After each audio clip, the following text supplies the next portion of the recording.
All right, it's time for us to talk about the Clippers. It's time for us to have that conversation that I've been ready for.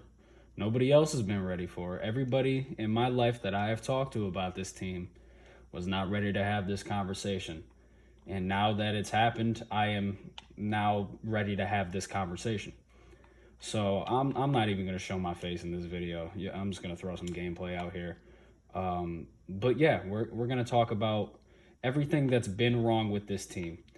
Um, as a Clippers fan and as someone who had followed the team, prior to the 2015 collapse against the Rockets, it really shouldn't come as a surprise to anybody that this was going to happen. I feel like it's a very Clipper thing to do, but beyond that, it goes deeper than a Clippers culture issue, and it goes into the team and the roster that we've had assembled, the team and roster that was supposed to be better than the Lakers. And I told everybody from about day once the shock value of getting Kawhi and Paul George wore out, realism started to set in, and the Lakers always had a better roster. But I'm going to tell it like it is because nobody else wanted to have this conversation with me. So basically, this team, throughout the entirety of the regular season, and even throughout the playoffs, which was the most shocking thing to me, was the laziest team in the NBA by far. There would be games, and it would be different from Kawhi in Toronto. Because the thing I noticed about Kawhi in Toronto, while he would take off games, Lowry and Siakam and all those other boys would pick up the slack because they needed them to. They would pick up the slack. With the Clippers, the entire team took games off. The entire team didn't play hard. It's just a complete laziness issue with that entire team. Nobody came out with any urgency in a lot of games, and they relied on their talent on paper. It's the same thing Marcus Morris said the other day, and it was the exact same thing I have been saying for months on end. You can't be a championship team when the entire team takes it easy during the regular season and then decides that they could just simply flip the switch in the playoffs. That doesn't work, not when it's the entire team doing it. If it's your best player doing it, you could possibly make it happen depending on how hard the rest of the roster plays and how talented the rest of the roster is. That helped Toronto more than anything. They played hard the entire year, so when Kawhi stepped up, it wasn't as big of a problem. They could run through Golden State. They could run through Milwaukee. It was very simple. They had a first year coach. Their situation last year was not any less new than the Clippers situation was this year. But back to the Clippers team right now. There would be games where guys would simply just take games off. They wouldn't play hard, and it showed. It showed when we would be losing to teams like the Cavaliers in the regular season, when we would be getting embarrassed to teams like the Bucks, because we wouldn't play hard. Wouldn't play hard because we relied on the fact that in the playoffs, everything was going to happen. And I said forever, this team is not going to win anything because you can't do that and then suddenly be a championship team. That's not how it works. That's not how the NBA works. How the team is constructed is the biggest issue for me in a lot of ways, because when it comes down to it, everybody looked at the names. Oh, look at you got Reggie Jackson as a backup point guard. You're fine. But when it came down to it, how many real playable guys did you have at the end of that series? Shamit doesn't really give you anything defensively. On offense, he doesn't go towards the ball. He gets the ball in the flow of the game, which is the opposite of what he did last year. So he's fallen into the background. Reggie Jackson is Reggie Jackson. There was never an excuse for us to bring him in. That never made sense in my mind. Montrezl Harrell, as hard as he plays on certain nights, there are nights where he is the laziest guy on the court. Simply the laziest dude on the court, and he has very real limitations that hurt him come playoff time. Because when you get matched up against a big body dude like Jokic, who isn't known for getting rebounds, and he can put up 20 plus rebounds on you and a 7-foot Zubac, what does that tell you? Patrick Beverley, he does what he does, but you can't rely on him to be anything more. If he's part of your main core, that's a problem. In Boston with Marcus Smart, that makes sense. He could be a part of your main core because he backs it up and he does a lot of things.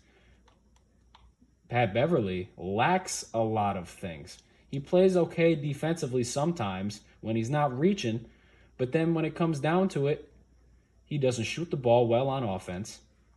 The offense flows well through him, but you need a difference maker.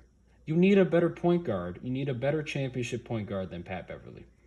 Lou Williams, I have a lot of faith in. That man is a bucket. He can get up in the morning and score. I don't know what happened in the bubble, but his entire offensive game went completely down the drain. So I'm not going to hate on Lou Will because Lou Will is simply a bucket, just simply put, and he just needs to shoot better.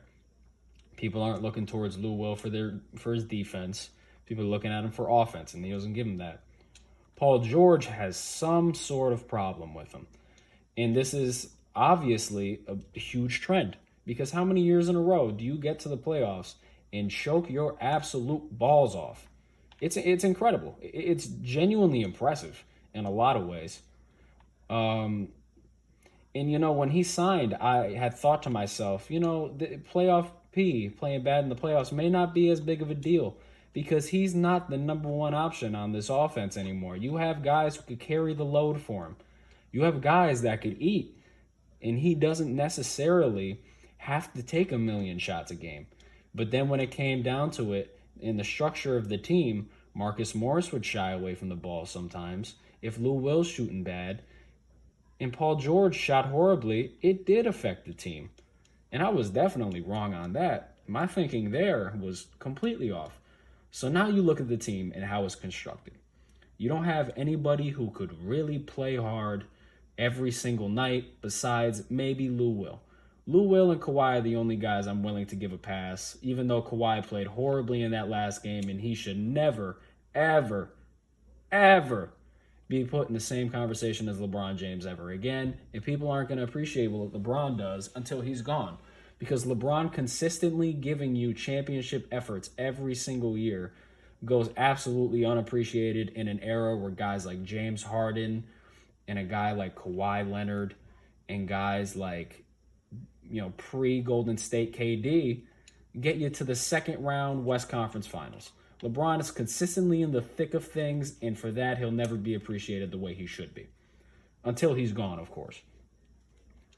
But saying that, with that roster of talent that you have, if you had just played hard the entire year, you had practiced what you preached, and don't get me started on how bad these dudes talk the entire year.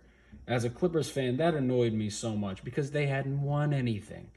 The only guy that had any room to talk is Kawhi Leonard. And he doesn't talk. Come on. It's ridiculous. Lou Williams is a bucket. And if Lou Williams has one of those games where he just goes off for 35 or 40 on you, yeah, you could talk. Pat Beverley, shut up. Trez, shut up. Paul George, please don't talk again.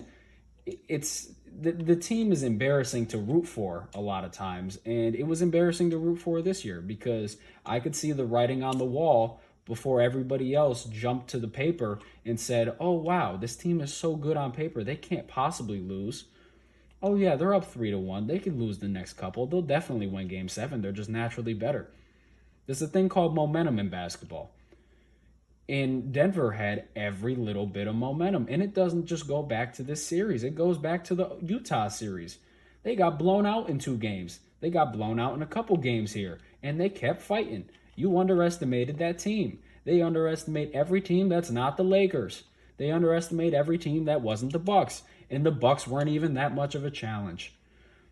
When it comes down to it, there's also one common denominator. And it's Doc fucking Rivers. Somebody made this comparison for people that watch football. that he's the Mike McCarthy of the NBA, and I couldn't have like put that any better. I genuinely couldn't have. Mike McCarthy riding off the talent that his one championship team had, a team that should have had more than that one championship, and you blew it. He won that Celtics championship, and I was a Celtics fan before I was a Clippers fan when Lob City came around. So I did experience that team, and I was young, but I do remember a lot of things in that team. That Celtics team was stacked. Not just the big four that you had. You had guys who came in and made impacts. Sam Cassell was huge. Eddie House was huge in that series. The Celtics were stacked top to bottom, and he won with that team once. One time. And then you would add guys like Rasheed Wallace, guys who could possibly make your team better with championship DNA. And you didn't make it happen. And this is now the third 3-1 lead you've blown. I was convinced in 2015, and you can disagree with me on this or not, that Clippers team, with all the momentum they had a chance to beat that young Golden State team. That was the only year they had a chance. The only chance they had a year to beat that Golden State team in the West Conference Finals. Had they beat Houston, and then you go up against a banged-up Cavs team in the finals. That was the one chance they had at a championship. And they blew that series because Doc Rivers stuck to his guns too much and wouldn't make adjustments. He never makes adjustments. He just sticks to what he has. He sticks to the talent on his paper because that's what got him his first ring. And it's time to have that conversation about him. He's not as good of a coach as anybody says he is. And if I'm the Clippers, I'm going to get into what the team should do next. If I'm the Clippers, one, Doc has to go.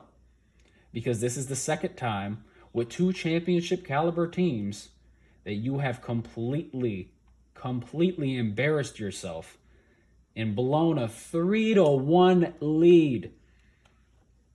He's got to go. Doc's got to go. Two, Montrez is a free agent this year. Don't bring him back. I love Trez.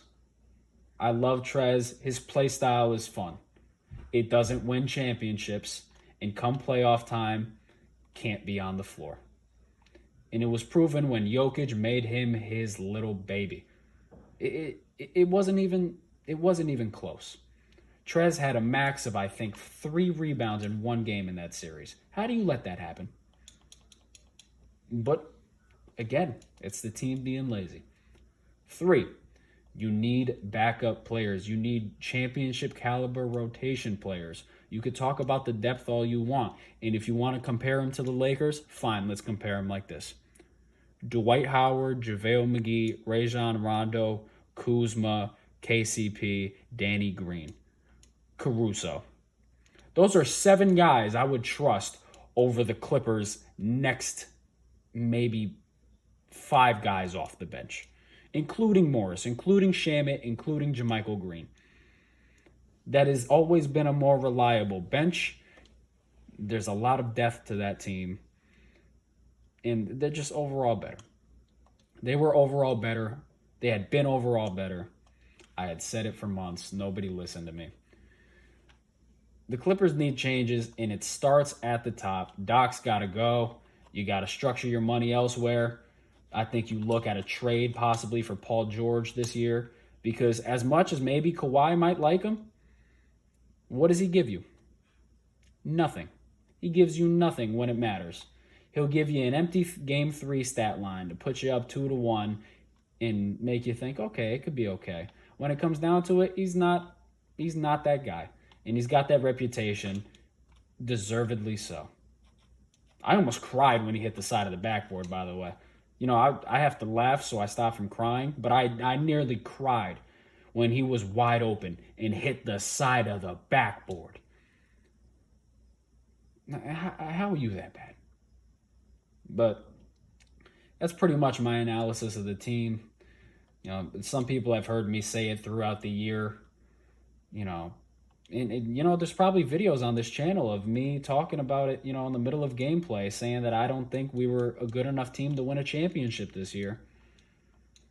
Some people heard me, some people didn't. But now everybody sees it. And by the way, keep up the memes. Keep up the memes. Let them suffer. Let them suffer. They deserve that. So if you enjoyed this, give it a subscribe, give it a like, leave your comments below. What does the team need to do from here? But until next time, it's been your boy, a traumatized Clipper fan, Detro.